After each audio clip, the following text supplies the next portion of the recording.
We falsely think of our country as a democracy when it has evolved into a mediaocracy, where a media that is supposed to check political abuse is part of the political abuse. These commercial entities now vie with the government for authority over our lives. They are not a healthy counterweight to government. They are as big as or bigger than government, and they work closely with government. The most powerful special interest in Washington today is the media, because not only do they give money and lobby and do all the things that industries do in Washington and companies do, but they, of course, control whether or not a politician's mug gets on the tube. Now, that's power. That's the ultimate power in a political realm, is controlling perceptions.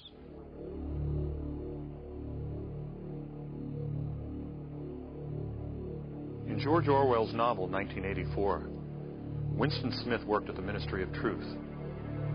But his job was not to ensure that truth was preserved. Quite the contrary. His job was to alter past news stories so that the version of the truth given by the ruling elite, the party, was never contradicted. If the party, which Orwell called Big Brother, lied to the people, a quick check of Winston's altered records, the only remaining records, would prove that the lie was true. Can lies become truth?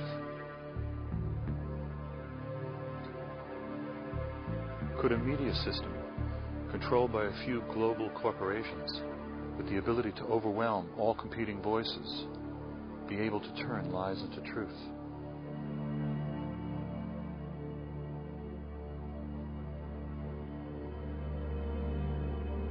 These corporations are not answerable to the people.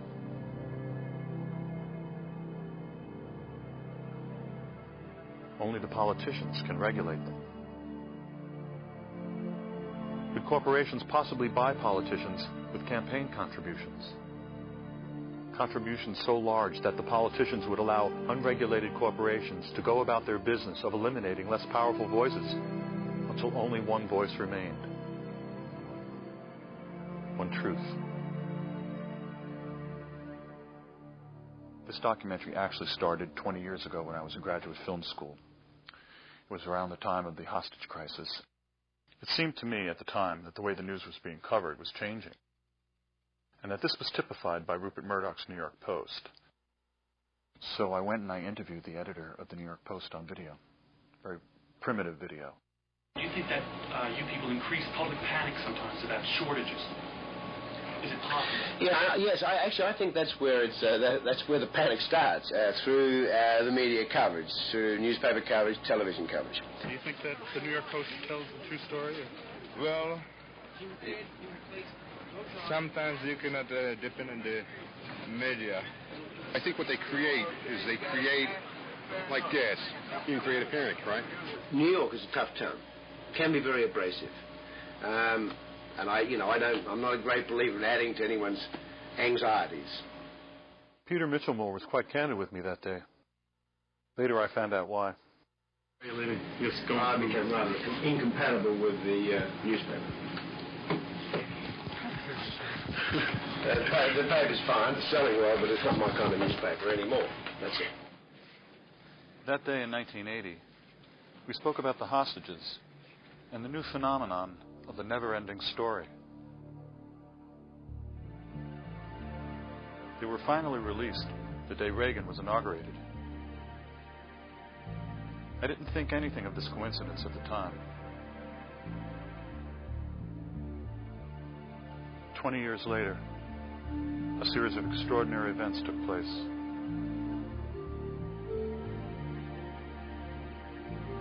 For me, they provided a window. See the selling of the Iraqi war, the media's handling of the 2000 election, and the Supreme Court's decision in a new light.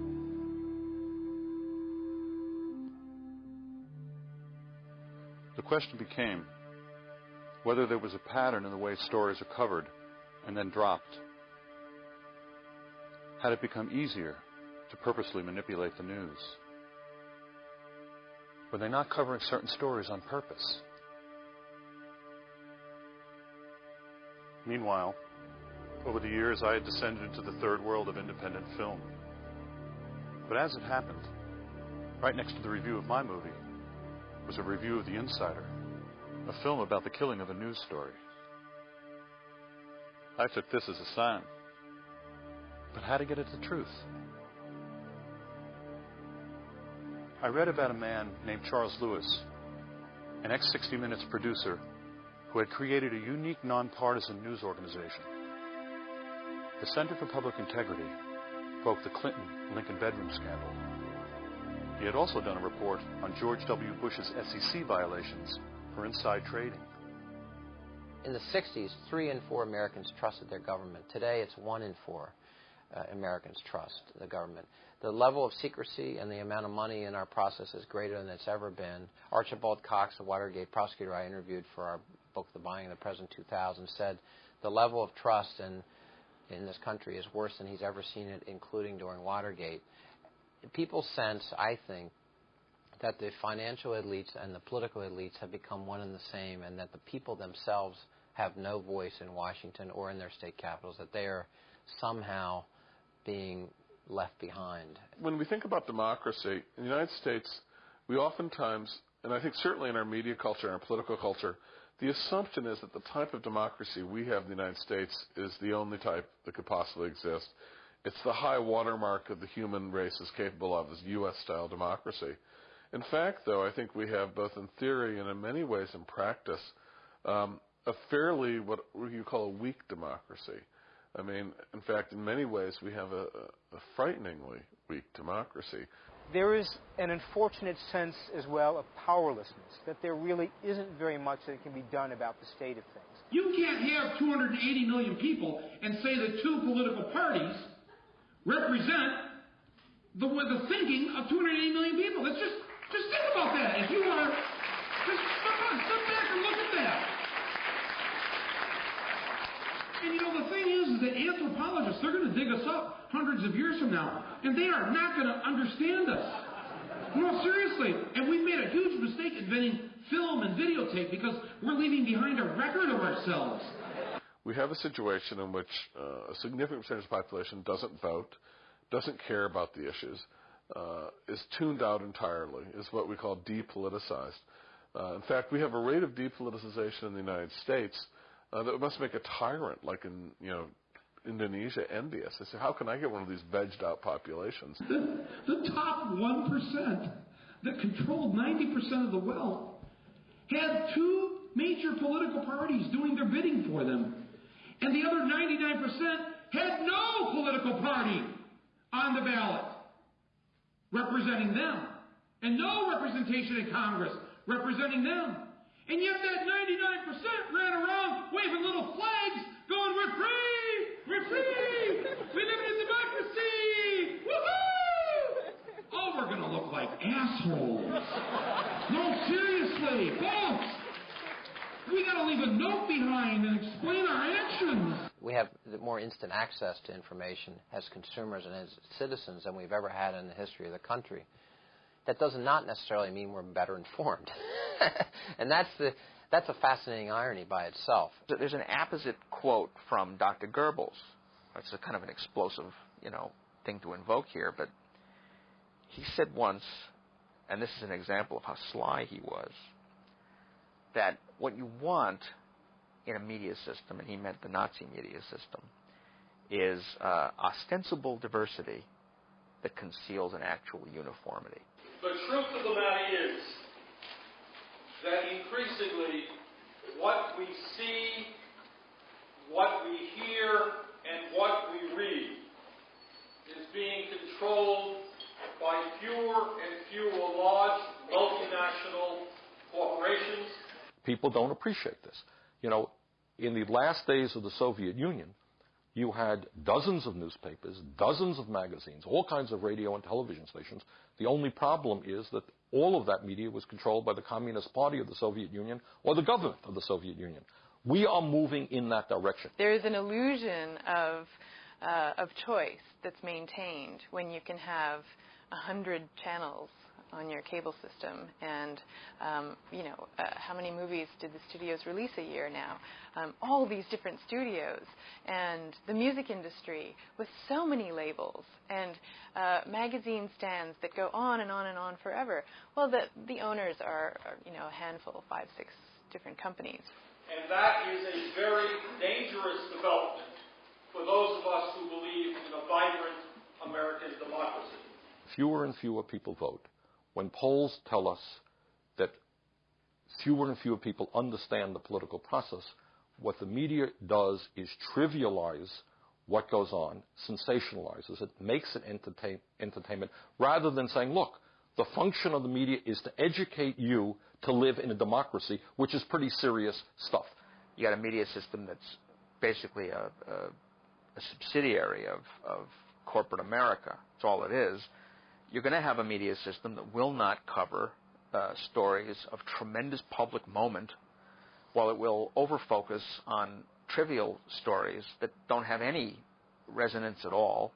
In terms of the political process, you ask yourselves, what are the most important issues facing our country? Why is it? Simple question. With all of the growth in technology, with all of the wonderful globalization and free trade, all of that stuff, all of the increases in education, why does the average American today work longer hours for lower wages than was the case 25 years ago?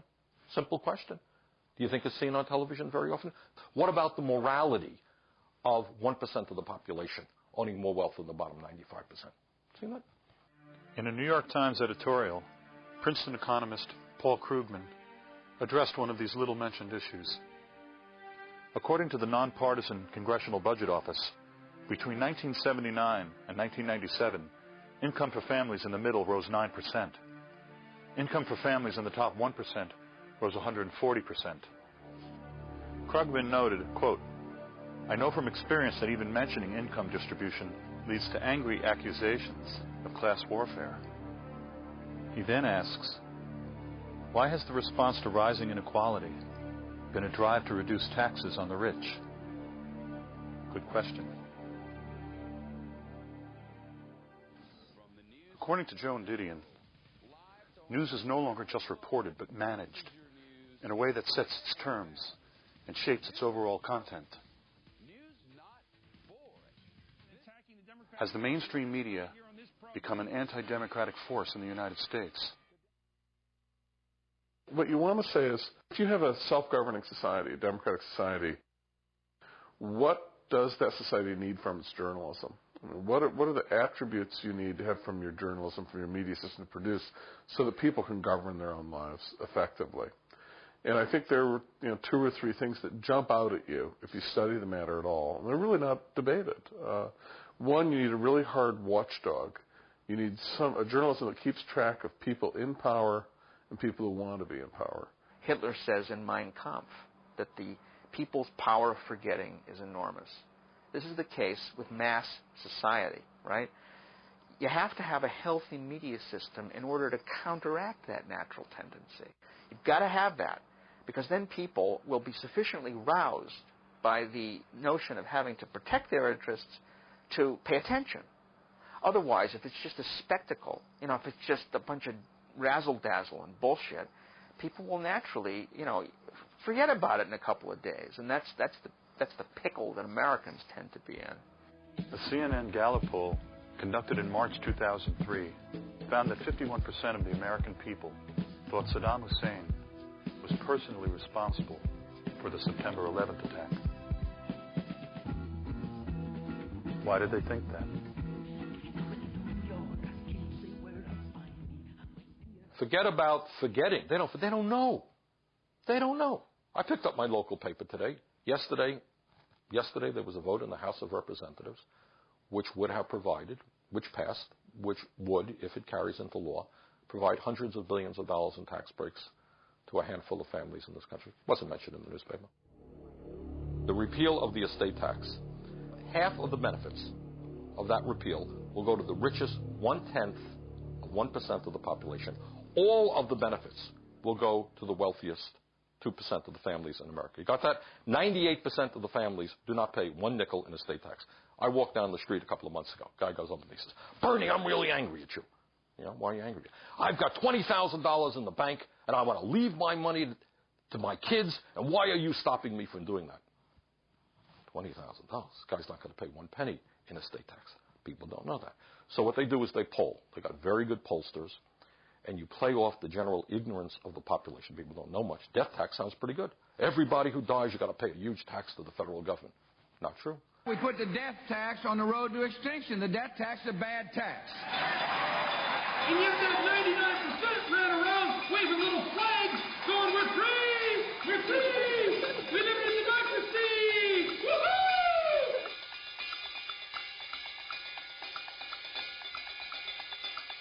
Your job is, if you're at the network, to cover the basics. The basics mean that government, the entire federal government with millions of employees, is boiled down to the White House and the Capitol.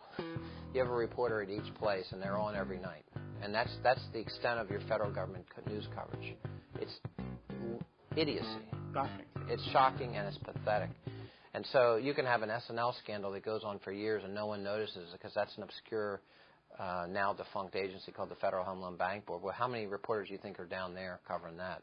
Hardly any. If a member of Congress gets an appropriation for $58,000 in order to put some funding into a house or something or into something in his community, it's liable to make the front pages.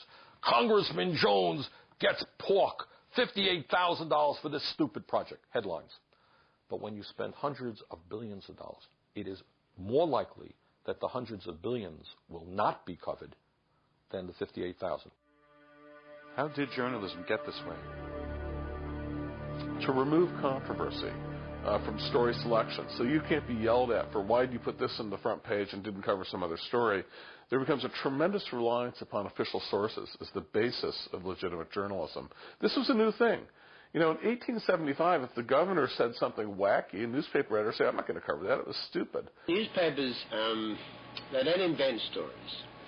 They go to people, experts in this country, for their opinions on what's coming down or not coming down. It means those people in power, political power especially, but also business power, are sort of the assignment editors of journalism. What they want to talk about becomes news. If they agree that they don't want to debate something, like the CIA, it's virtually impossible for a journalist to introduce that as a story. If the media had been on the job during the 2000 election, for example, if they had reported what was actually going on and reported it with all due emphasis and repetitiousness, kept on the story day after day. I don't mean the occasional piece on page 10 of the New York Times. I mean appropriate coverage where you follow the scandal. If that had happened, Bush Cheney wouldn't be in the White House today because they weren't elected. They stole the election. The range of inquiry by journalists was strictly determined by what the official sources were saying. In this case, the Gore campaign and the Republicans, the Bush campaign. And journalists basically, their credible journalism volleyed between these two positions.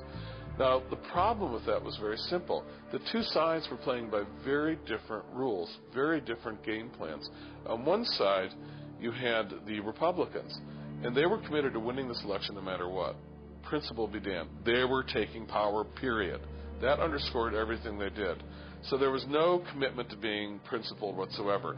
One day, if you got the right ruling by the state Supreme Court, it's clearly a state issue. The ruling 2 days later goes against you. The exact same people say it's clearly a federal issue. There was no sense of shame. The point was you wanted power, period.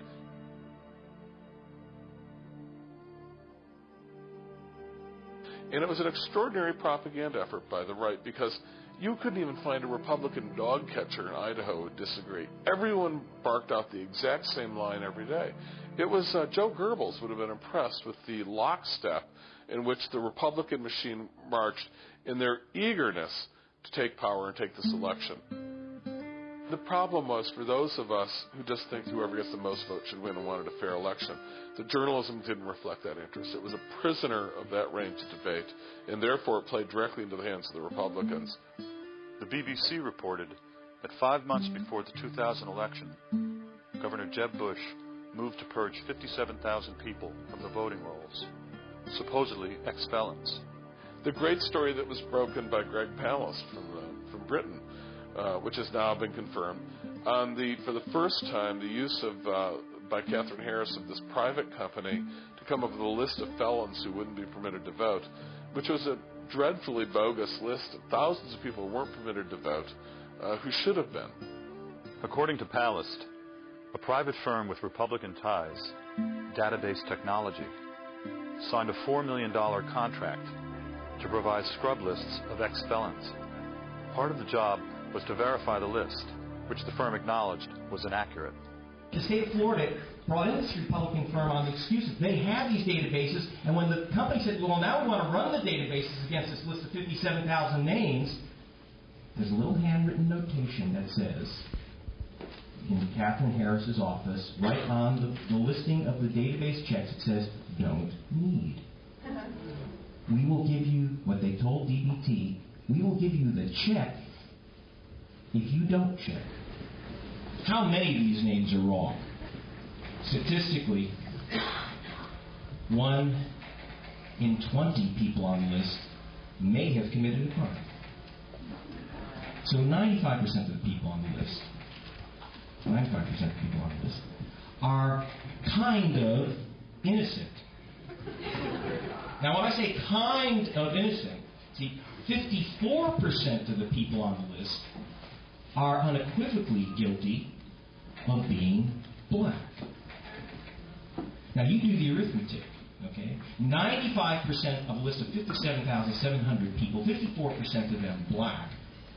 Catherine Harris certified the election of the President of the United States on the basis of a plurality in Florida of 537 votes. You do the arithmetic and you tell me what happened in that election. Palast, when he first broke it, CBS News called him up. And CBS News said, yeah, we might want to work on this. And Palast said, well, go ahead, follow up on it. You can have it. Nothing happened for a couple of days, so Palast called up the producer at CBS and said, why aren't you covering this? And the producer said, and I'm paraphrasing, well, we called up Governor Jeb Bush's office, and he said that it wasn't true. It didn't check out, so we're not going to go with it.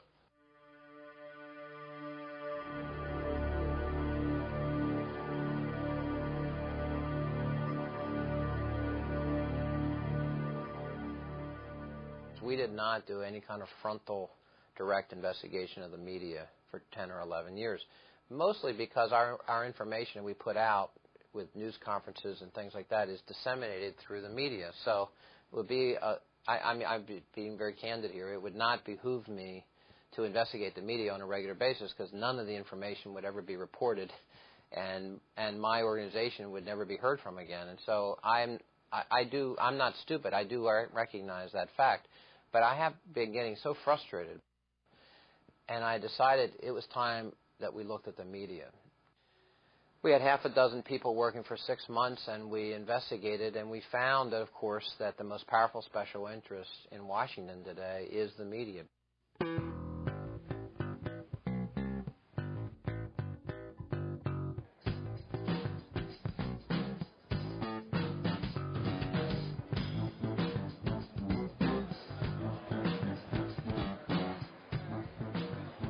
Lobbyists hire placeholders. These people line up first thing in the morning for spots in committee hearing rooms allocated to the public. A few minutes before the hearings begin, the lobbyists arrive.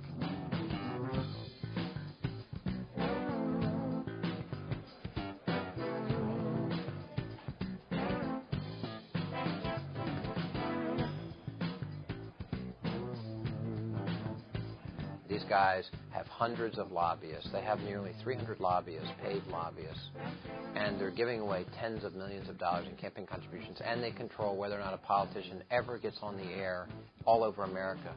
That's power. Being successful lobbying at the FCC or Congress is as important to the bottom line as producing a movie that's a big hit. I mean, it's every bit as important. It's more important. That's basically stealing stuff from government is the key. And this is where the media companies are extremely successful because they, unlike any other corporate lobby, have one thing going for them the others don't. They actually control the means by which the public can actually learn about these debates. You can mention Exxon would love to own the media, or Philip Morris. So any debate over cigarettes has to go through them. They took members of Congress on 315 all-expense-paid trips around the world. And then you have the FCC regulating the broadcast for 1,400 privately funded trips. How's the FCC going to tenaciously, aggressively regulate the broadcasters when they're taking trips from them all over the world? Well, of course it's not going to happen, and guess what? It's not happening. The problem in this town is that a lot of the regulators that have been set up to protect the public interest have been captured by the people they're regulating, and that's been going on for years. It's not new, but it's outrageous. Regulators, the Federal Communications Commission, almost always upon leaving office, go to work for the people they were supposedly regulating in the public interest. Beneath the reported story of greedy Enron executives is a story about the influence of money over government regulators. This is what has happened with the media companies. It's been well designed. Crazy, crazy Jane is dancing. Crazy Jane's the dancer. Crazy Jane's the dance. See her, hero with her sorrow, offer up tomorrow. Rupert Murdoch. You all know Rupert? Right. Rupert is one of the smartest and most dangerous people in this country. Rupert Murdoch is the primary owner of the News Corporation. In the United States, he owns the Fox News network. But Murdoch's media empire is global. Among his many holdings is a satellite TV service in partnership with the Chinese. Just as he gave a huge book deal to Newt Gingrich, Murdoch gave the supreme Chinese leader's daughter a book contract to write a biography of her father. Well, if I'm going to get my book published in your capitalist society, I have to find a capitalist to publish it. Regardless of whether it's one of Mr. Murdoch's companies or not.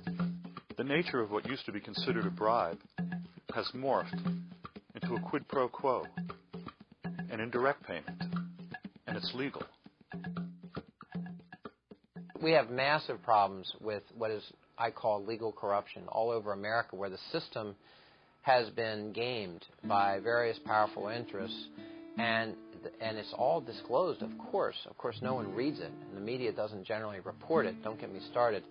And so this is a wink and nod exercise with rampant corruption, and the American people kind of actually, in a very interesting way, viscerally understand that things are corrupt.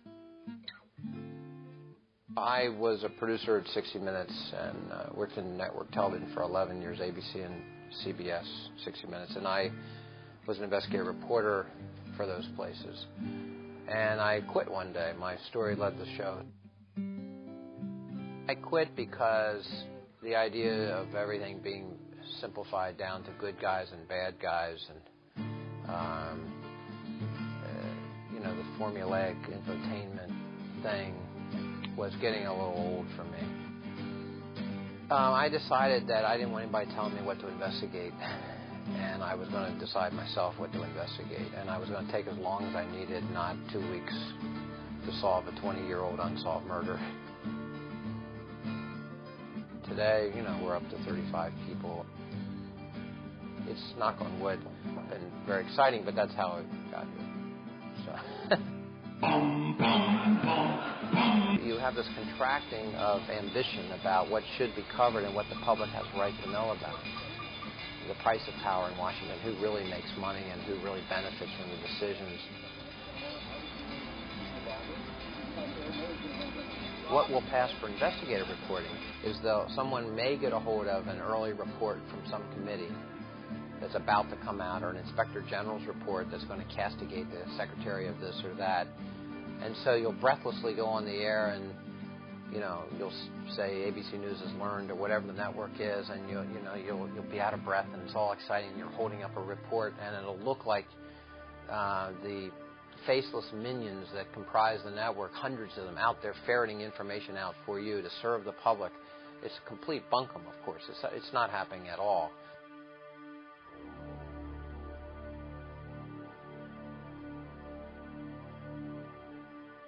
The public would never know from the media that they spent $11 million to keep any free airtime provisions out of any legislation, successfully, by the way.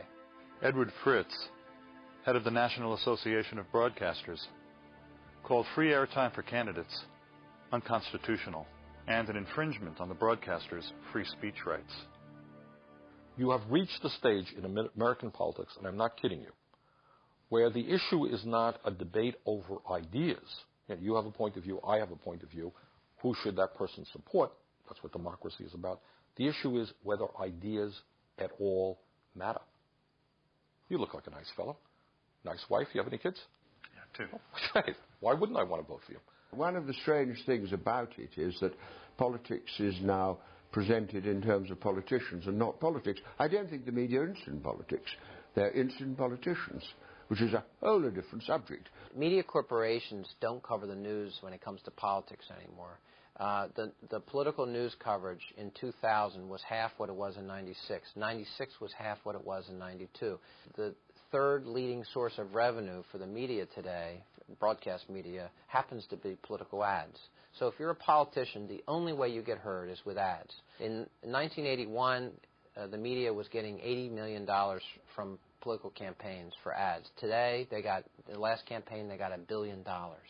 That's why you've got to have millions of dollars to run for office as a politician. You're either a millionaire, you're able to raise large sums of money all day, dollar for dollars, and that's who goes into politics. And you are complicit in this system. You're not going to rock the boat. You know, 98% of those who run for Congress, who run again, get elected, get reelected. We have a 98% return rate in Congress. Are you aware of this? You know, I looked up the statistic. The old Soviet Politburo had a 92% return rate. All right? They actually have more turnover than we have in the U.S. Congress. Is that just the most embarrassing thought? Why do we do this? We've got to change these laws. We grant these monopoly rights to TV stations. They don't pay a penny to the people for getting these monopoly rights to TV frequencies. Then they turn around and sell time on the public property and make billions of dollars and destroy our political system. All the while, they pay off the politicians themselves to keep getting these monopoly rights. The corruption here is dreadful. The public is really at a loss. What do you do about that exactly?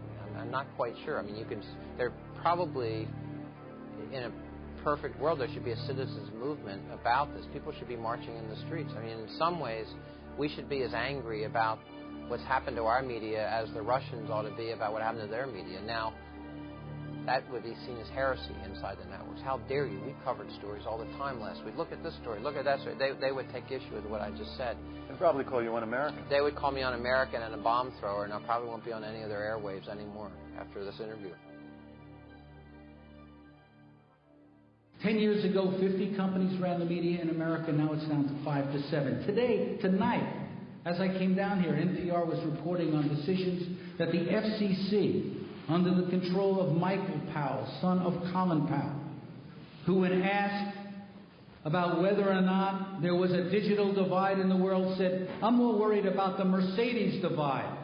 I'd like to have one, but I can't afford it." That's the commissioner of the FCC, who is about to lift all the ownership caps on big media companies, and an issue that is not covered in the media. Michael Powell was actually quoted as saying that he has no idea what the public interest is. The oppressor here is regulation. He actually said that.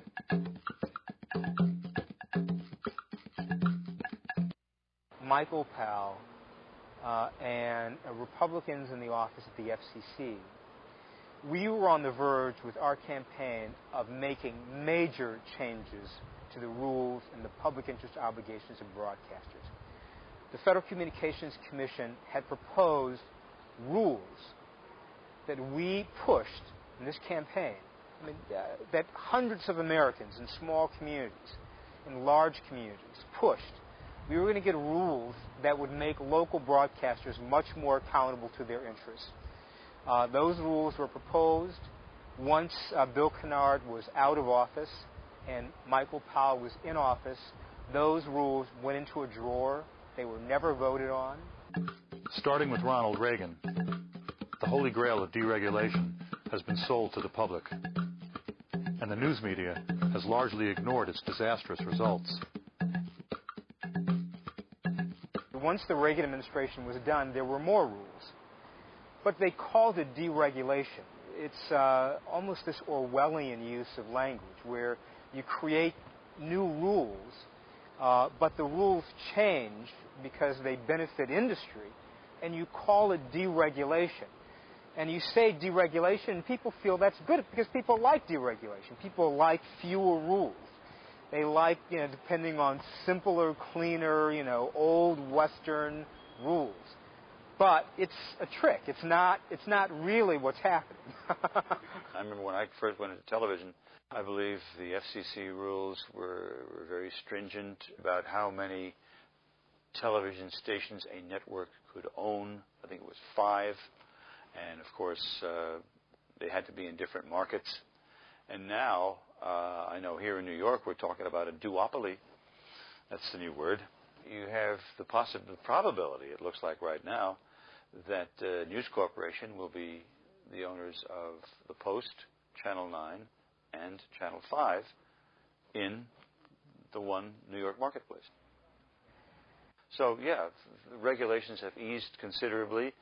The whole ball game has changed, and precisely how that affects different people buying and selling different stations in different markets and how it impacts on the news, I don't know.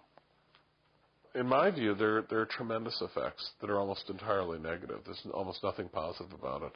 First of all, it leads to these companies are so big, their political power grows exponentially. It's a democratic issue. It means that one viewpoint will come to dominate in most of the outlets that we use for knowing what's going on in the world. Many people are not aware that when you watch television, you are watching a program produced by a large multinational corporation that has enormous conflicts of interest. General Electric and NBC is a perfect example. How can we be sure we're going to get the kind of information we need to have about the nuclear industry, about defense contracts, and all of those things when NBC is beholden to this parent company? Why would they report on that? Of course they wouldn't. Why would ABC report on what's going on at Disney? They wouldn't. There's no point in it. And it's precisely for that reason that those companies want to own television stations in the first place, so that they can keep a check on those sorts of things. General Electric has made it a very proud part of their policies that they are going to move jobs from the United States of America to China, to Mexico, any place in the world where they can get cheap labor. This suggests, obviously, that General Electric is deeply concerned about our trade policies. Over the years, General Electric has done its best not to pay taxes, or to pay as little as they can in taxes, taking advantage of all kinds of corporate welfare tax loopholes. Suggests very strongly that General Electric has an interest in tax policy. General Electric is a major polluter. Therefore, they're concerned about weakening environmental policies. It's not obviously just General Electric. It's the same thing with CBS or ABC. The conflicts of interest are enormous, and the result is that certain issues are talked about, certain issues are not talked about. In close to 11 years, we've done more than 100 reports. They're reports and investigations about public servants screwing up, or systemic abuses of public trust by public officials. Almost always get covered. We're the ones that broke the Lincoln bedroom scandal about the Clinton White House. We've done a lot of this kind of thing. When we do those stories, they get covered, and the media jumps on them, frankly. We have a news conference. We normally have 50 or 60 reporters, 4 or 5 cameras. But I have to tell you, when we've investigated corporations, for some reason it just doesn't get covered. What can I say? See the Business Week cover a short while ago. The majority of Americans believe that corporate America is just one corrupt institution that needs to be reined in. In some ways, corporate power is treated by our news media much like communism was treated by the Soviet press. You know, in the Soviet media, the bad commissar who didn't meet the tractor quota could be skewered in the media. Pravda or TASS could give the guy a hard time. But the system of communism was off limits. And in many respects, the occasional capitalist or firm that might make a bad tire or bad seatbelt can be skewered, but the system as a whole is always off limits. In my entire political life, not one reporter has ever come up to me and said, Bernie, you know, the average worker is today working longer hours for lower wages than 25 years ago. What the hell are you doing about that? Why do people have to work 50 or 60 hours a week? Bernie, what are you going to do about the plants that are being shut down in Vermont where companies are moving to China? What are you going to do about that, Bernie? Never been asked to me. Why not?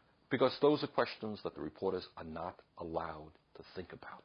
You are, in a sense, you know, people say, well, do you think, Bernie, that there's a conspiracy, that Jack Welch is on the phone with every reporter for NBC telling them what to ask? Of course not.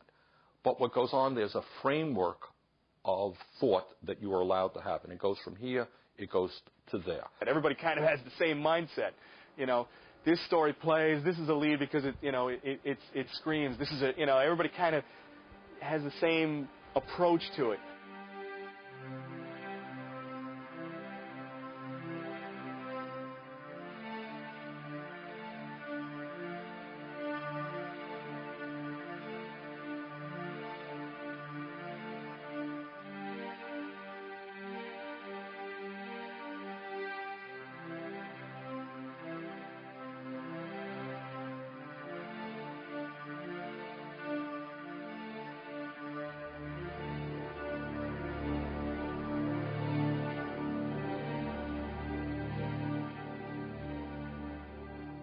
Everybody knows about Enron and how the guys at the top managed to cash out very handsomely while preventing the pensioners from withdrawing their money in time to prevent complete ruin, financial ruin.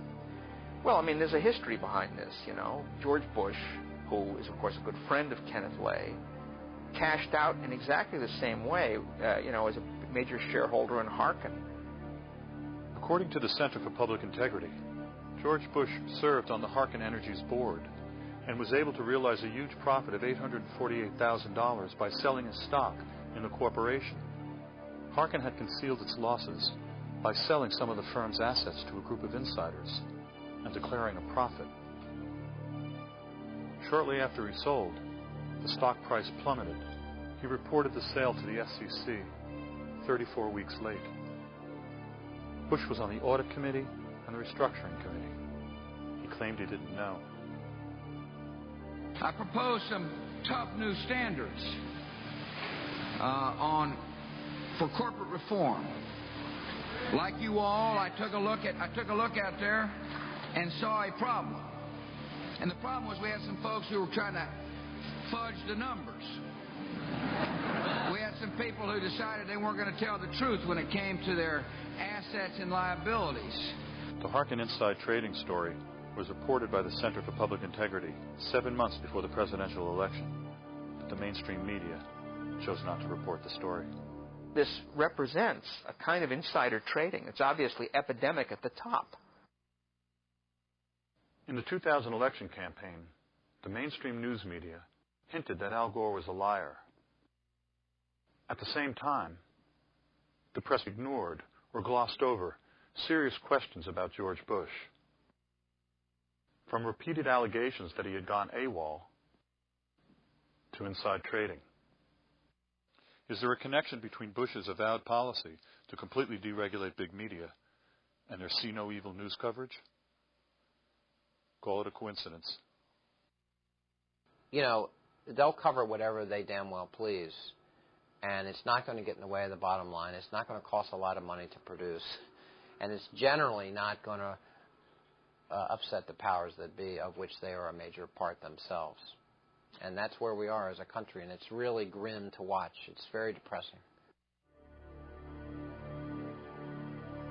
Bush made millions of dollars as governor of Texas, and his father is now making millions of dollars as a worker for Carlyle, making millions of dollars thanks to the policies of his son.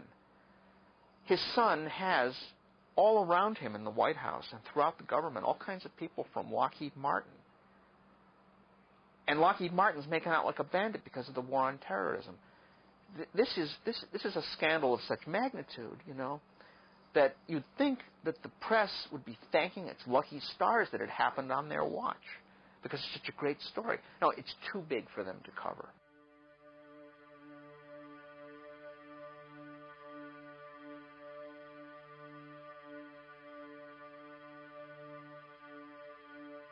We know what to do with someone caught misappropriating funds. But when confronted with evidence of a systematic attempt to undermine the political system itself, we recoil in a general failure of imagination and nerve.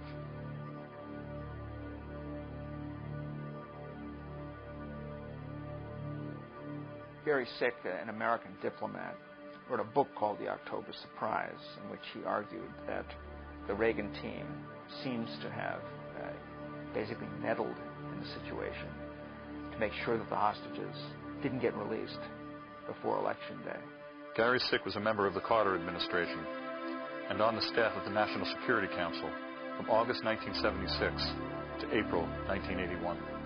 According to Mr. Sick's congressional testimony, quote, "In the course of hundreds of interviews in the U.S., Europe, and the Middle East, I have been told repeatedly that individuals associated with the Reagan-Bush campaign of 1980 met secretly with Iranian officials to delay the release of the American hostages until after the presidential election.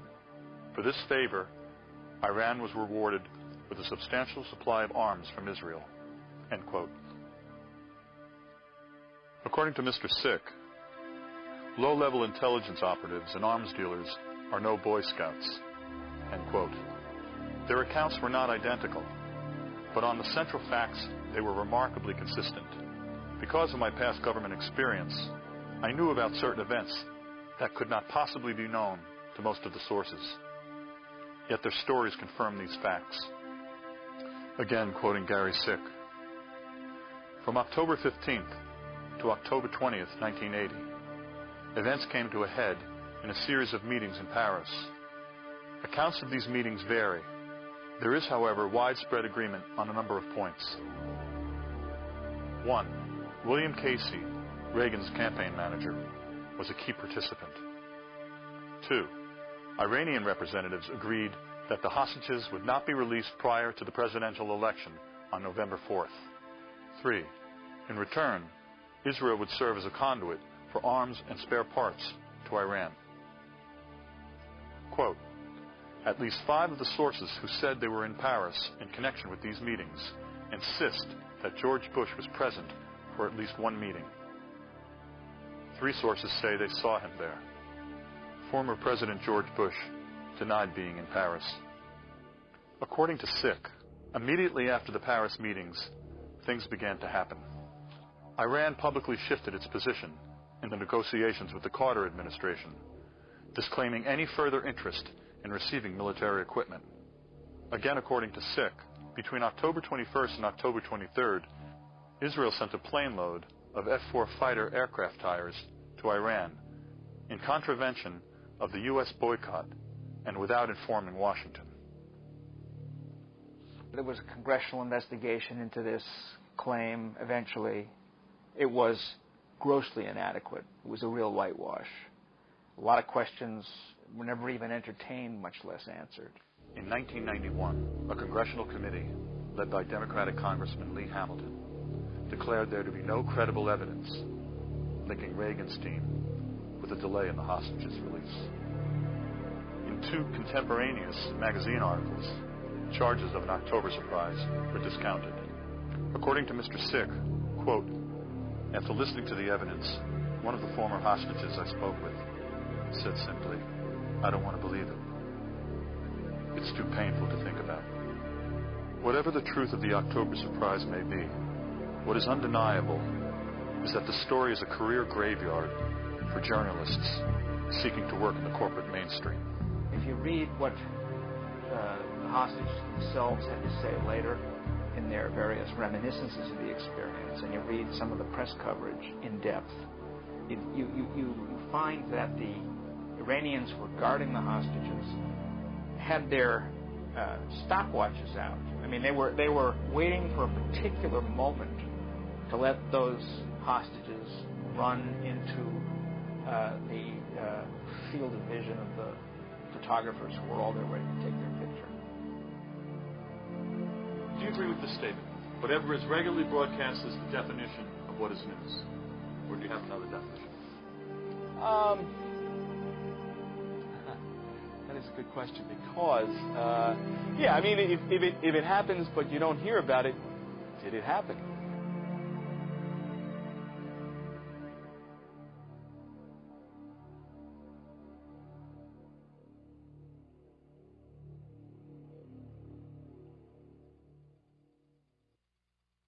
But by and large, on the right at least, media and concern about media is at the top of the list. Republicans and the right wing mobilize, they organize, they train people to be in the media. Right-wing foundations spend money on media programs. They fund and subsidize a media presence to create an environment friendly to the views of a real minority in our country by actual numbers. In 1971, Lewis Powell, a corporate lawyer, was 2 months from being nominated to the Supreme Court by President Nixon. He wrote a memorandum expressing his concerns about how consumer activists and progressives were infecting the general population with an anti-corporate bias. This treatise circulated among a number of wealthy industrialists. One of them was Joseph Coors, who in 1972 provided initial financing of $250,000 for the Heritage Foundation. So began the neoconservative movement to influence the media. What we've seen since the mid-1970s is that all the great conservative foundations devoted almost all their money to ideological warfare. So much of journalism depends on who the source of the story is. And so you've seen the creation of these foundations or institutes in Washington, like the American Enterprise Institute, the Heritage Foundation, the Cato Institute, that basically are extraordinarily well-funded groups. Reclusive billionaire Richard Mellon Scaife funds many of the right-wing think tanks. He also underwrote the Arkansas Project, a 4-year multi-million-dollar effort to investigate President Clinton. What has happened is resident fellows at the think tanks are paid to create rationales for predetermined economic and political positions, much like it was done in the old Soviet Union. The truth of the matter is that billions of dollars are being spent to convince the public that their interests and those of the corporations are the same. The first few times they employ one of these right-wing experts, they'll be called from the conservative American Enterprise Institute or from the conservative Cato Institute. But over time, they just drop that. And pretty soon it's just from the Cato Institute. And pretty soon it's just analyst. If you're a source and you can have someone weigh in on trade deals, on Supreme Court appointments, on tax bills, giving your perspective, if you've got a series of people who sound like they know what they're talking about of all sorts of degrees, you can really influence the news. Powell singled out commercial TV and the judiciary as areas to influence. TV because it shapes people's minds. The judiciary because many crucial decisions are made by the courts. We have always had an unrealistic view of our judiciary. We don't hold our judges and our judiciary in general to the same standards of reporting as we do the legislative branch or the executive branch. There's much less coverage. If the Supreme Court had done for Al Gore what it did for George Bush, I give you a 100% guarantee that I would have written the same identical book, The Betrayal of America. 5 members of the United States Supreme Court committed, in my opinion, and I feel very strongly about this, one of the biggest and most serious crimes in American history when they stopped the recount in Florida, took the election away from the American people, and handed it to George Bush. And in a fair and just world, these 5 justices belong behind bars as much as any American white-collar criminal who has ever lived. The mainstream media, they don't even want to talk about what the court did anymore. Their position is, and they've made it very, very clear, the election is over with. We've moved on to covering other matters. Now, mind you, and this is not to defend President Clinton, but this is the same group, the mainstream media, who pursued Clinton not just day after day, not just week after week, not just month after month, but year after year. These 5 justices are ardent Federalists, states' rights advocates.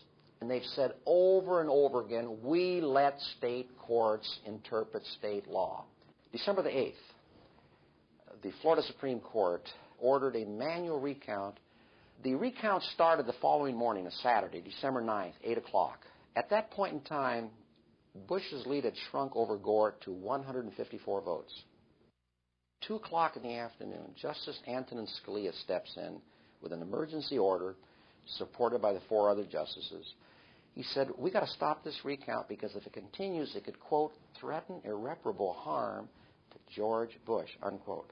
So even though the election had not yet been decided, the incredible Scalia was presupposing that Bush had won the election, and any recount that showed that Gore had won would threaten irreparable harm to George Bush. Now, if that doesn't show that these justices were trying to steal the election for George Bush, what in the world would? We're supposed to believe as Americans that all judges have some sort of saint-like qualities, that they're not political in any way, and that we can't even discuss it. Justice Clarence Thomas's wife works for the Heritage Foundation, a very conservative think tank in Washington, D.C., that assisted Governor Bush in his transition to power. We don't look at their financial holdings. We don't look at the trips they take to conferences sponsored by ideological groups that want them to rule certain ways. The night of the election, November 7th, Sandra Day O'Connor's at a cocktail party in Washington, D.C. with her lawyer husband, John. Dan Rather comes on the air at 8 o'clock and announces that it looks like Florida's going for Al Gore, whereupon O'Connor blurts out, "That's just terrible." She was angry. She was upset. The Wall Street Journal found 3 witnesses at the party to confirm that story. Newsweek found 2. Both the Wall Street Journal and Newsweek went to Sandra Day O'Connor for a comment. She declined comment.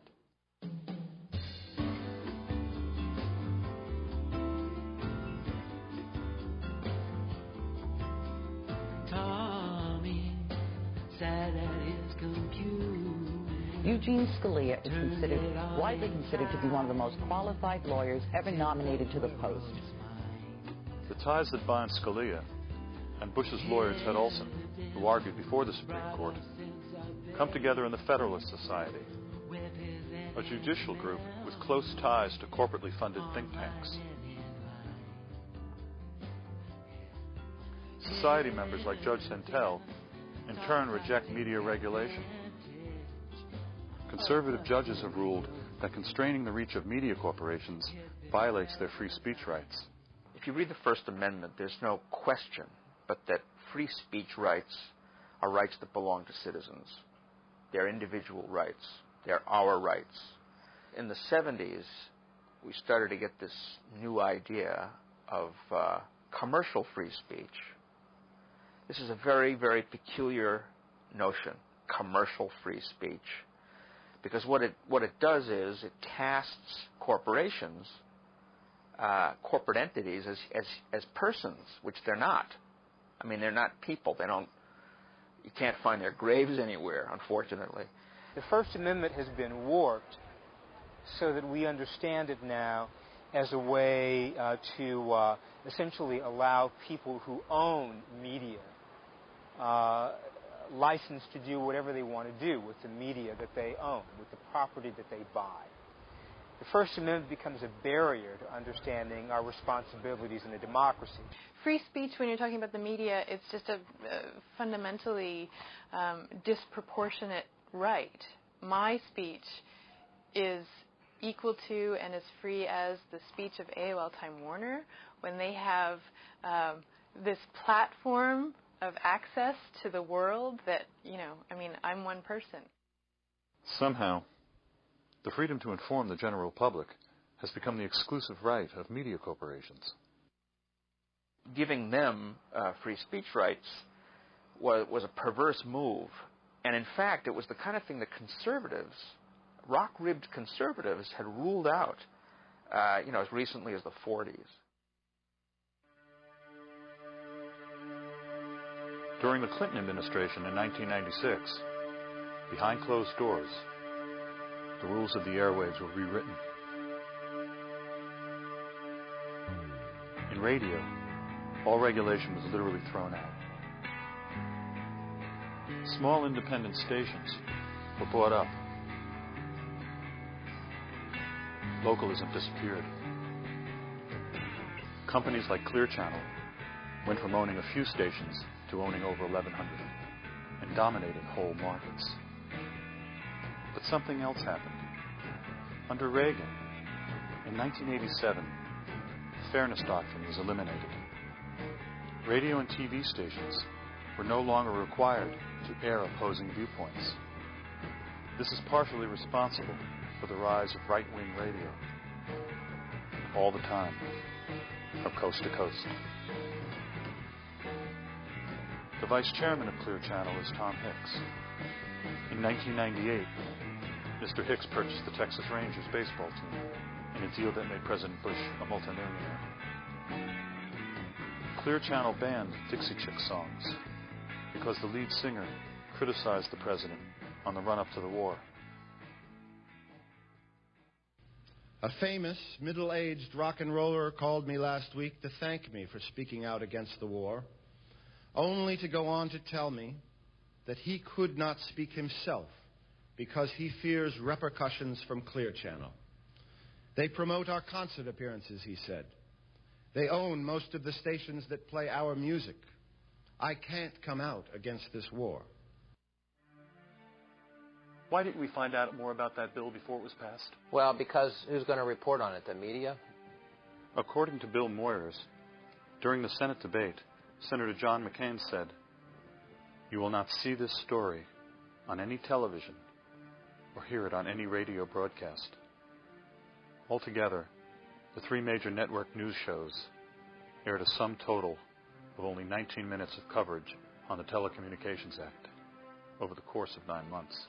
When a consumer group called the Consumer Federation of America got some money from the long-distance phone companies, who were also, for their own different reasons, opposed to the bill, they tried to buy a 30-second spot on CNN saying that this concentration of power in the hands of a few companies would cause cable TV rates to go through the roof and phone rates to go up, and CNN would not even accept their money.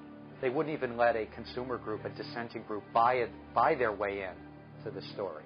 Each time a new communications technology has emerged, a few companies soon gain total control over it. Will this happen with the Internet? Well, up until now, the Internet has been governed by a system requiring open access. The telephone network on which the dial-up Internet is based has been a common carrier, has been open, so anybody could have a website, anybody could transmit anything, and you could have all kinds of companies competing to provide you with Internet service. Open access is being replaced now by a system of closed access.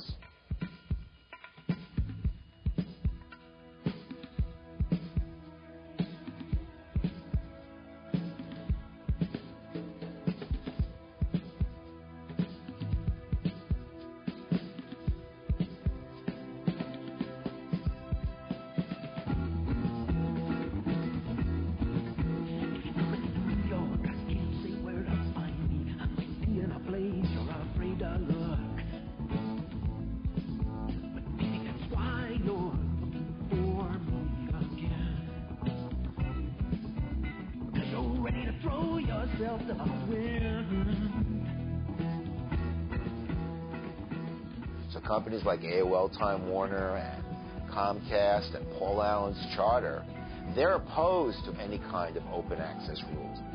They say, we want to control Internet delivery.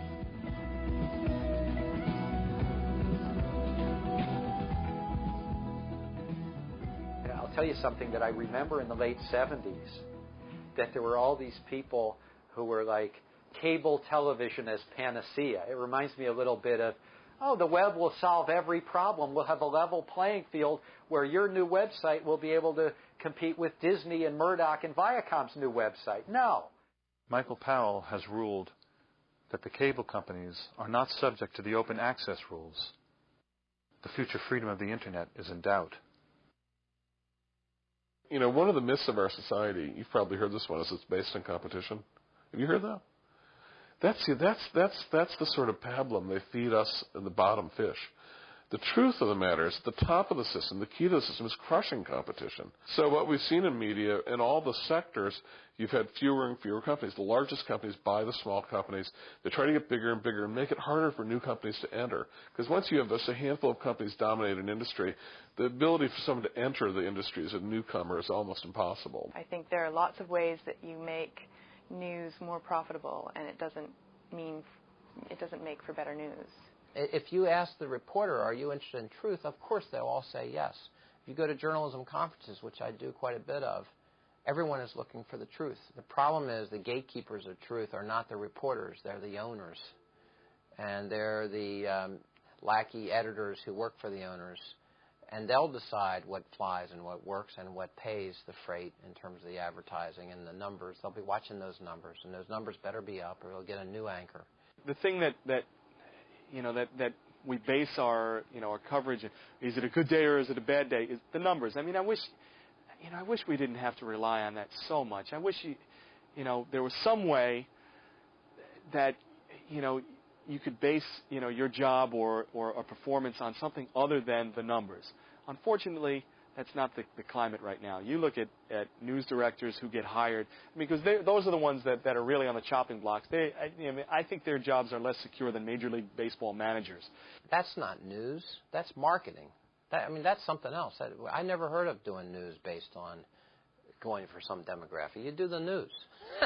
Call me crazy, but that's what you do. You investigate something because it needs to be investigated, or someone's clearly lying, or there's some issue of the public trust that needs to be looked into. You don't do it because you think some demographic will particularly enjoy the story. I mean, that's nutty. It's the underlying theme of all the great laments we see, of all the journalists you talk to now. We're so appalled that the public service they entered has become a purely commercial activity. A pundit is defined as a learned person. According to James Fallows, in his book Breaking the News, pundits are celebrities, telling us what to think of events. Howard Kurtz, the media reporter for CNN, said, quote, "The culture of news has merged with the relentlessly glitzy world of entertainment, producing one great roaring ooze of headlines and hype. Margaret Carlson of Time magazine said producers want people who can sound learned without confusing the matter with too much knowledge. I'm perfect." Jeff Greenfield of CNN said, "We're booked as entertainers. We know what we're being paid for. We are being paid to fill seats. FaceTime on television translates into big-time lecture fees." According to Brian Lamb of C-SPAN, the message from Washington in the last 20 years is that everyone does everything for money. George Will said, "If you pick your audiences carefully, you can give the same speech every time." McLaughlin said, "It's important to go on the road, where you'll get to hear the whole range of views from the trade association. These speaking engagements are usually given to business and trade associations and paid for by corporations."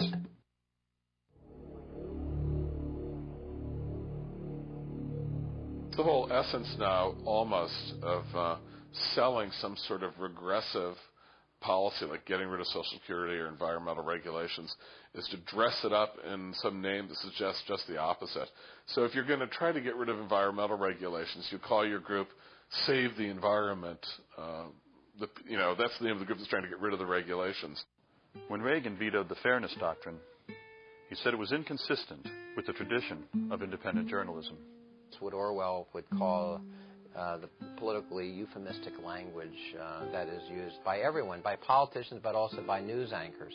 We live in an era now where media has become so used to accepting the spin and accepting the structures that they are given that they don't cover news anymore. Can lies pose as truth? Winston had a friend at the Ministry of Truth named Syme, who was sure that they could. His job was to eliminate words. The aim was to narrow the range of thought by eliminating words that make real thought possible. There would only be good and evil. Everything that Big Brother represented was good. Everything that opposed Big Brother was evil. As Syme explained to Winston, the whole climate of thought will be different. There will be no thought as we understand it now. Orthodoxy means not thinking. One of these days, thought Winston, Syme will be vaporized. He sees too clearly, speaks too plainly. One day he will disappear. You heard that 175,000 votes were not counted in the state of Florida. But it's not like everybody's vote counted or was not counted the same. The number of votes not counted was in direct proportion, county to county, to the black population of the county. So how could it be that, for example, in Gadsden County, 52% of the population is black, and 1 out of 8 votes was not counted? 1 out of 8. Whereas in white counties like Citrus, almost all white, only 1 in 200 ballots was voided. How did this happen? And I go down to Florida. I go to Leon County. We're all looking at Chads, the guys looking at the hang of Chads and all that, and they make it sound like it's this big mysterious deal checking the ballots in Florida. A big hunk of Florida votes by paper ballot, which is read by machine. If you ever took like the SAT and use those number 2 pencils, you stick it in the machine, they read. It's an optical reader. So they had a practice voting machine set up in a supervisor's office in Tallahassee. And so I voted, took out my pretend ballot, and I voted for Nader, and I voted for Buchanan. And I stuck the Buchanan-Nader ballot into the voting machine. And it came back. I stuck it in again. I said, okay, wait. I'm trying to vote here, and it won't take my ballot. He said, of course not. You marked it for 2 candidates. You made a mistake. He won't accept a mistake on the ballot. I said, what do you mean? All those votes were voided in Gadsden. Now, Leon County's a white county, Tallahassee. Gadsden's right next door to Black County. I said, oh, well, see, there's this switch. And the black counties, like Gadsden, the same exact machines were set to accept ballots with errors. They would accept, you'd make a mistake on your ballot, very easy to do on a paper ballot, like you circle a name instead of check it off. The ballot's accepted, it's voided, your vote doesn't count. And in more of the white areas, it was set on reject so that if you made a mistake and you voted, it came back to you, you were given a fresh ballot, and you got to vote again. And the losers in this were the American people, whatever your political views, because we all have a right to have the person who actually won the election take power. We all have the right to there be a fair count. Helen Thomas, Dean of the White House Reporters, was quoted as saying that Bush is the worst president she has covered, the worst president ever. At President Bush's pre-war news conference, for the first time in 40 years, Helen Thomas was not allowed to ask a question. She had disappeared. A chill wind is blowing in this nation. A message is being sent through the White House and its allies in talk radio and Clear Channel and Cooperstown. If you oppose this administration, there can and will be ramifications.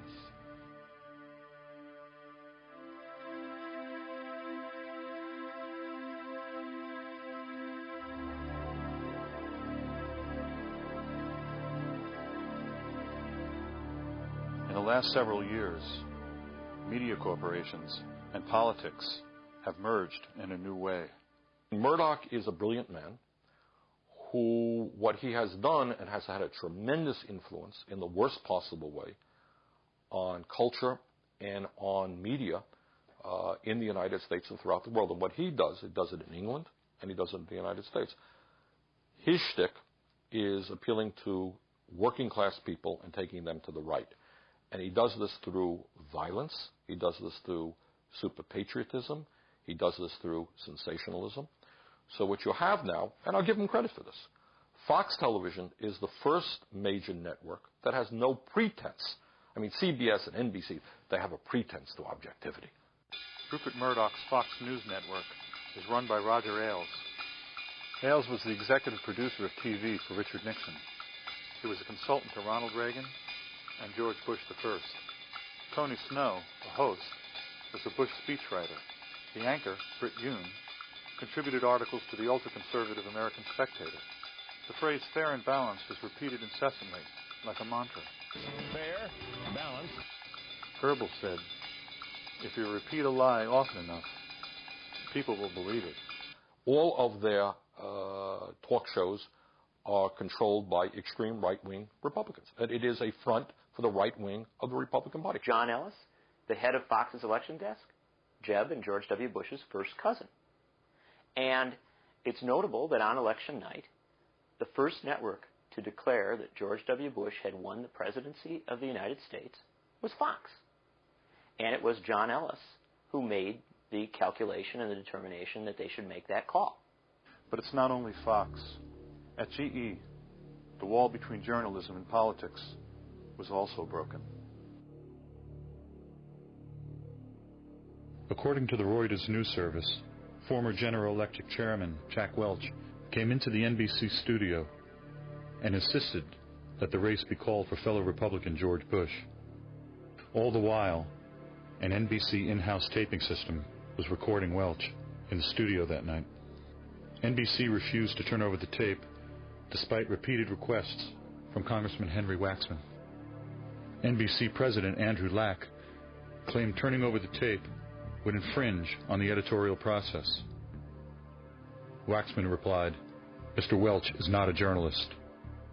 And we now know the studies show pretty clearly, as they understood, they lost the vote. If there had been a fair vote, they would have been out of power. Calling the election for George Bush that night set the tone for any recount scenarios. And the whole tenor of the coverage followed that. If you watch Chris Matthews, O'Reilly, Brian Williams, when is Gore going to finally give up? Another desperation measure by Gore. The assumption being Bush had won. Gore is just scrambling, trying to sneak his way into some loophole. The irony is that as the corporate news media has moved to the right, charges of a liberal bias have become pervasive.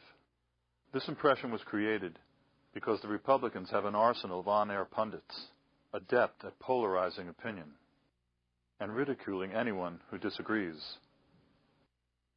And they can rely on Murdoch-owned media assets. Some stories disappear, others are repeated endlessly.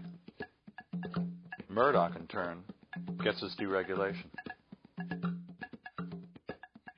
A conservative pundit, Bill Salmon, has written a book about Al Gore's attempt to steal the election.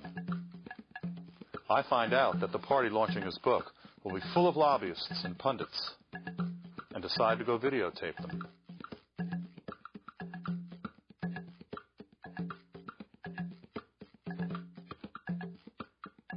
Funny thing is, these behind-the-scenes operators don't like to be taped. You're not allowed to film the building without permission. As the right got more and more of a toehold in the media culture generally, through the efforts of Heritage and Hoover Foundation and others, that myth became increasingly serviceable, you see. You could cow moderates, much less liberals. You could cow anyone who wasn't a right-winger working in the media by constantly assailing them with accusations of liberal bias. Or by assailing them about a lack of patriotism. I'm Janine Jackson from FAIR, the Media Watch Group. I thought you might like to know that the Heritage Foundation has announced that Jesus would support a war on Iraq.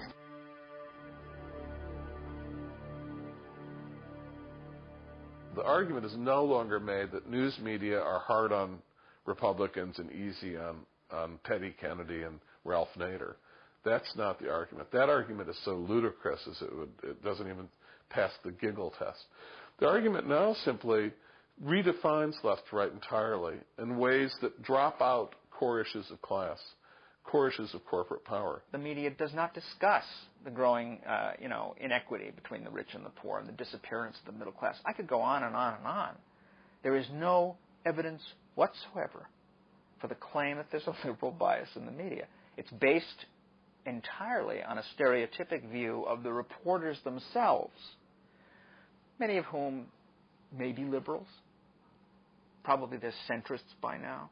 But the fact is that their own personal views have nothing to do with what gets on TV. Winston Smith worked at the Ministry of Truth. His job was to alter past news stories so that the version of the truth given by the ruling elite was never contradicted. One of the most troubling things about the media's handling of the 2000 election came a year later. A consortium of major news organizations hired the respected National Opinion Research Council, called NORC, to inspect the 170,000 uncounted votes. NORC was not allowed to characterize its findings. The media companies did that.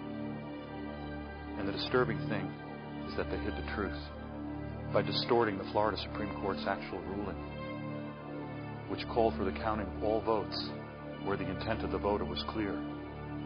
According to the BBC's Greg Palast, who watched the Newark counting operation firsthand, one counter said, quote, "It screamed at you. If someone circled Gore, exactly who do you think they wanted as president?" The consortium did not comment on the exclusion of tens of thousands of clearly marked ballots, which the Newark data reveals. Instead, the consortium came up with a tortured analysis that showed Bush would have retained a lead under one method of counting, just the undervote. On December 24th, 2000, on NBC's Meet the Press, the moderator, Tim Russert, said the following: "Florida, Florida, Florida is over. The board is now retired." And that was pretty much the end of the mainstream news media's coverage of the Florida recount and the Supreme Court's decision to stop the counting of votes. Had Nicaragua had an election like this and the Sandinistas won, the very people who won the Republican election would have insisted that we not only invade Nicaragua, but that all the people who engineered the election be held for war crimes. They know that they're not there serving at the will of the American people. They know that they stole this election and they created this fraud by keeping African Americans away from the polls. They know this. And they know they have very little time to enact their agenda because they know that they're going to get the crap beat out of them next time. Forget what the media is telling you, okay? This guy ain't going to last, all right? And he knows it. They all know it. But if they would do this, if they would stoop this low to steal our White House, what else would they do? What else are they capable of? What else are they capable of? I want to know. So what we have here is not the sunlight of democracy, but the dark, ominous shadows of totalitarianism, despotism, fascism.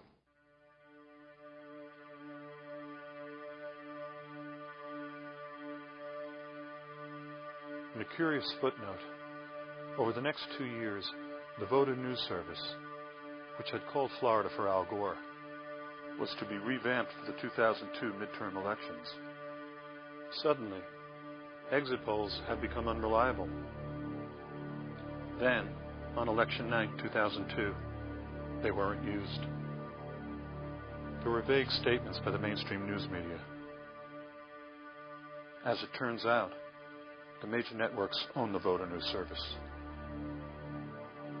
My guess is that the Voter News Service got it right on election night when they called Florida for Al Gore.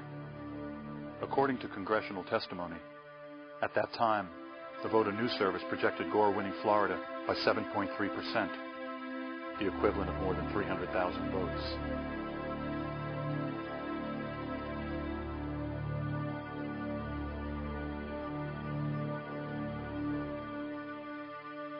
The Voter News Service was the smoking gun. It had to disappear. Welcome to computer voting, the newest twist in our voting process.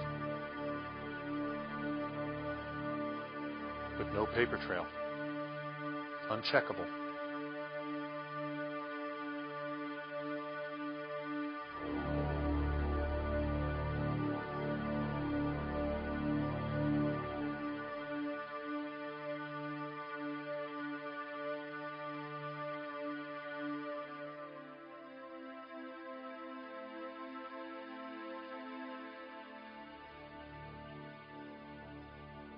Of course, what everybody remembers is Big Brother. That's the cliche from 1984.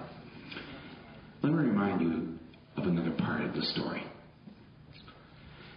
The leader realized that he needed the permanent war in order to frighten the people into giving up their rights. What happens when a group of people have unaccountable media power and can redefine the rules without being questioned? On September 25, 2002, as the United States moved toward war, relatives of the 9/11 victims spoke. this press conference was not on the evening news. My brother Jim Patorti worked on the 95th floor of the North Tower of the World Trade Center and lost his life on September 11th. And one of the hardest things I had to do was to tell my parents that they would not be seeing their oldest son again. No one victim of violence of war is less or more important than any other. So my brother, who was seen as a type of collateral damage in some fanatics' eyes, his death is no more or less important than the collateral damage of someone in Iraq or Afghanistan. It's a leveling commonality that we have with these people. And so for those people who are making decisions about leading us into this very dangerous era, they have an open invitation. They can come to my house over the holidays. My brother's birthday is right before Christmas. They can see what it's like to be around a family who's affected by war and terrorism. We believe that this aggressive act, this unilateral act, will only inflame anti-Americanism that is already in the Middle East among Arab communities. It is a factor in leading fanatics to commit crimes against us like September 11th. And they're saying to America, look, don't use this as a basis to go to war. Without dissent, you no longer have a democracy. You have a dictatorship. And that's what we're getting from the White House. Oceania is at war with East Asia. Oceania has always been at war with East Asia. Well, in the novel, of course, Oceania has not always been at war with East Asia. In fact, Oceania and East Asia were allies against Eurasia. But it suits the purposes of the inter-party to make everybody think that the latest situation has always been the case. How is that any different from George W. Bush constantly mentioning the horrific fact that Saddam Hussein gassed his own people in 1988 at Halabja? How is it any different when at the time the U.S. actually had foreknowledge that he had chemical weapons, knew that he had gassed his own people, and did not protest back then? Saddam Hussein was a darling of the Reagan and Bush administrations. The thing that is most amazing to me is the lying that goes on today. You are now teaching, I'm not making this up, we are teaching damage control and spin. I remember in this country we used to call spin lying. Now we call it spin and we study it and we admire it. How to put out a line of bull and have it fly for more than 24 hours, and then they high-five each other because they beat the other side if it's another party or it's another candidate, or it's another company, if it's one company with another with their annual report of their quarterly earnings or this or that. Public relations has overcome our whole society. It's all PR.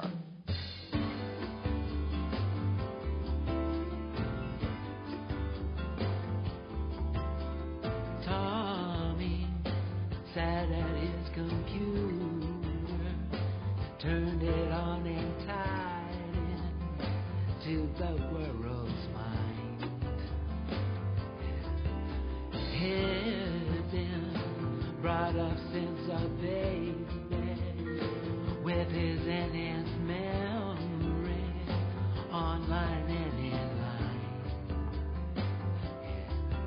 He'd been taught to take advantage of the symbiosis. He'd been well designed. Crazy Jane is dancing. Crazy Jane's the dancer. Crazy Jane's the dance. See her, pirouette on sorrow, offer up tomorrow in her own defense. Tommy had been taught to tell you anything that better kept the world flying.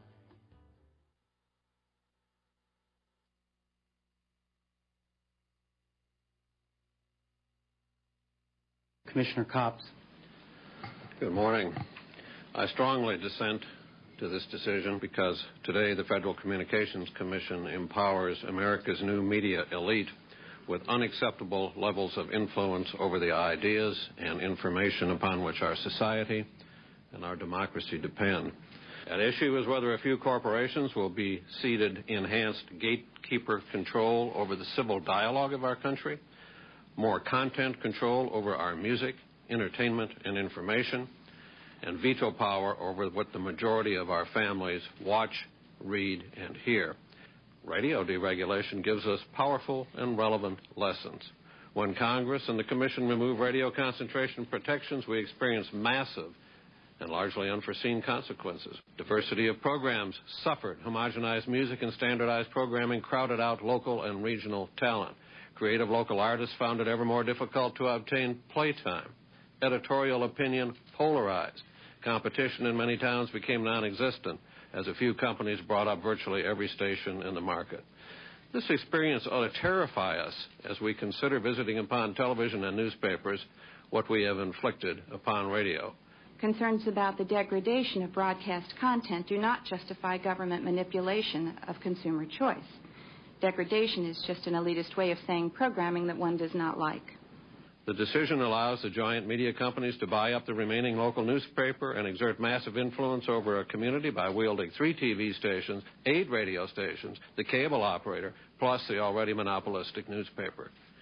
The decision further allows the already massive television networks to buy up even more local TV stations so that they could control up to an unbelievable 80 or 90% of the national television audience. Where are the blessings of localism, diversity, and competition? I see centralization, not localism. I see uniformity, not diversity. I see monopoly and oligopoly, not competition. It would be anathema to the First Amendment to regulate media ownership in an effort to steer consumers towards other programming. 90% of the top cable channels are owned by the same giants that own the TV networks and the cable systems. More channels are great, but when they're all owned by the same people, cable doesn't advance localism, editorial diversity, and competition. And those who believe the Internet alone will save us from this fate should realize that the dominating Internet news sources are controlled by the same media giants who control radio, TV, newspapers, and cable. I refuse to pour 1 ounce of cement to support a structure that dictates to the American people what they should watch, listen to, or think. The public reaction against the proposed changes has been unlike anything the FCC has ever seen. Of the nearly 750,000 comments we have received, nearly all oppose increased media consolidation, over 99.9%.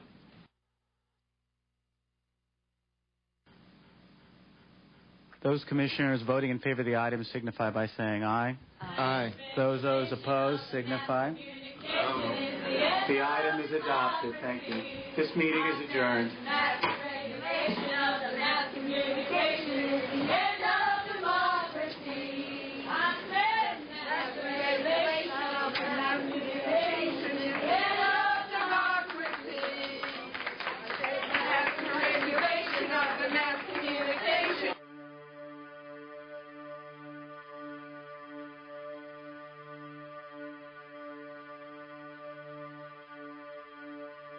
The list of well-recognized people and organizations who oppose all or part of the FCC's media ownership rules is one of the strangest lists of strange bedfellows you'll ever hear. Opponents include Walter Cronkite, William Safire, the National Rifle Association, the U.S. Conference of Catholic Bishops, the National Organization for Women, Senator Jesse Helms. Theoretically, deregulation is good, but it's not always the right way to go. In the shadow of the largest corporate scandals in the history of this country, the last thing we need is to have regulators with no teeth. I believe it appears to me so evident that the big interests were served here at the expense of the public interest. Would you not agree with me that today those who most aggressively celebrate your decision are the biggest economic interest in broadcasting in this country? Are they not the ones that are celebrating your decision? I have no idea who's celebrating our decision. You really don't? Are you kidding me? You say they're modest changes. Clearly they're not modest changes when in nearly 200 cities, newspapers will be able to buy the television station. You say that it'll promote more competition. Nonsense. The evidence suggests that is simply not the case. You say that there will be few mergers and acquisitions. Of course, that stands logic on its head. And you say the court made us do it. The court didn't make you do it. I mean, this is the old joke in the movie, who are you going to believe, me or your own eyes? Commissioner Abernathy, you said that we were acting out of irrational fear instead of hard facts with respect to the issue of consolidation. Is there any evidence that you see with respect to consolidation, particularly with respect to radio in recent years, and also television, that would suggest we have an irrational fear of consolidation? What you have to balance here is you have to balance the First Amendment rights of the licensees against the rights of all the public to have diversity, localism, and competition.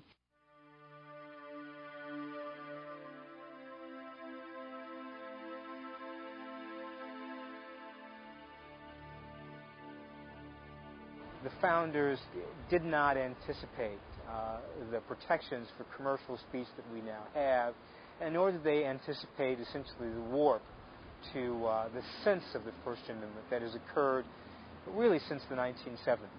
We have to revisit the terms. What did they mean? What were they talking about? They can't possibly have meant that there should be free speech rights for transnational corporations, because there weren't any back in the 18th century. They didn't exist. They weren't thinking of that. They were thinking of the citizens of the democracy. Citizens have First Amendment rights to a diversity of antagonistic views. Media reform is something that is absolutely crucial. It is the primary issue. It is the most important thing. Nothing is more important, because if we don't have a media system that we can use to get our word out, whatever our word may be, if there is not a viable democratic media system for getting that word out, forget it. We're screwed. We're completely screwed. We need antitrust activity, okay? And that's a complicated thing, and it will require that we rethink the very basis of antitrust law, which at the moment is all economistic. We have to understand that the real reasons why we particularly need to look at antitrust in the realm of media industries is not for business reasons, not for economic reasons primarily, but because the content, the crucial content of the news is completely distorted by large commercial interests.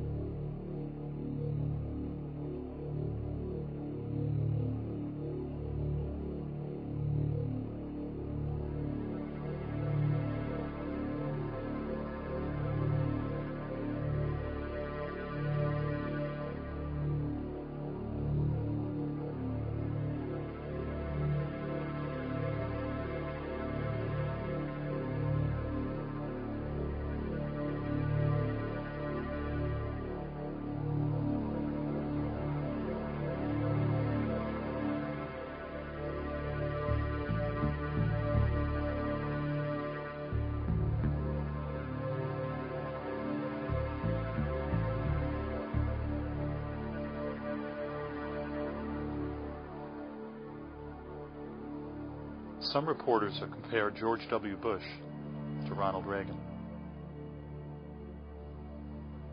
I reflected back on the Post interview from 1980 and about the hostages. How often do major news stories get buried down the public memory hole while a lie is turned into truth?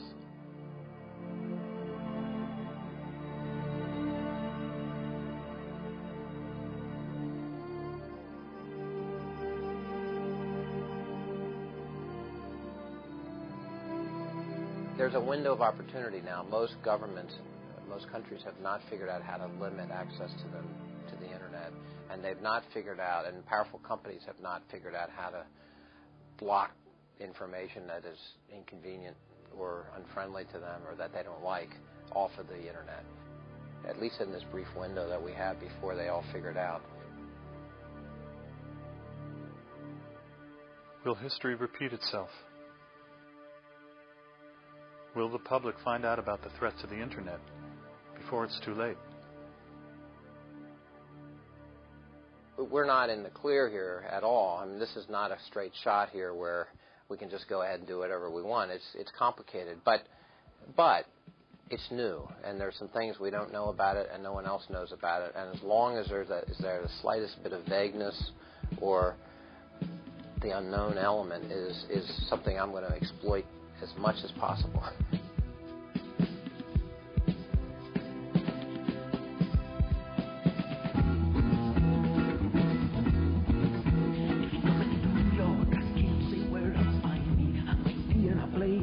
Afraid of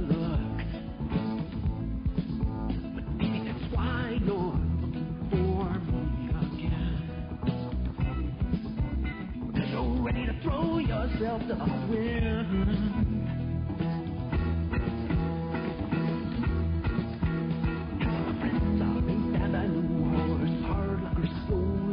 Fools, of course. Anyone else who can love the worst that I am. You know what I mean? I'll throw myself to the wind. I can't take you where I wanna go. I don't know what is true. No, but I need you. Maybe I could love the worst in you. Maybe you could love the worst in me. Well, you could please avoid each word because I was willing to die as a martyr until they laid me down on that cross. So I can't be ashamed or be just human. It's not so easy to defend. So I might as well throw myself to the wind.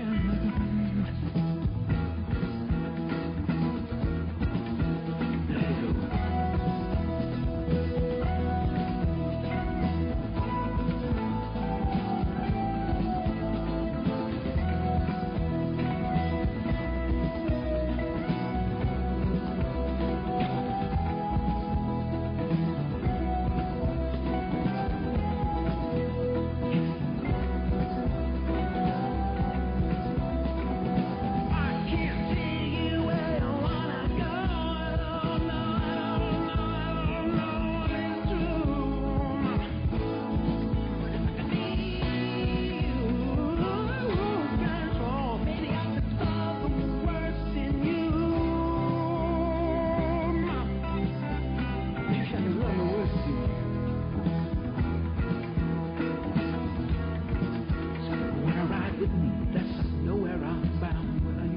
Like I